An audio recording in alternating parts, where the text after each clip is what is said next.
د فاتحه مبارکه سوره چې د قران عظیم شان لومړی سوره ده په مکه معظمه کې را نازله شوې ده او مبارک آیاتونه لري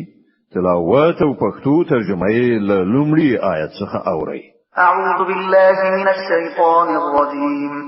پناه وړم الله تعالی شړل شوی شیطان څخه بسم الله الرحمن الرحیم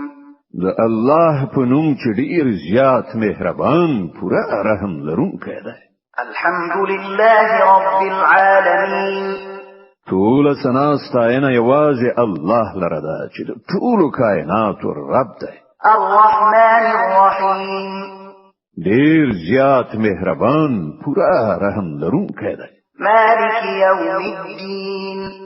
د جزا د ورځې مالک دی إياك نعبد وإياك نستعين اهدنا الصراط المستقيم صراط الذين أنعمت عليهم غير المغضوب عليهم ولا الضالين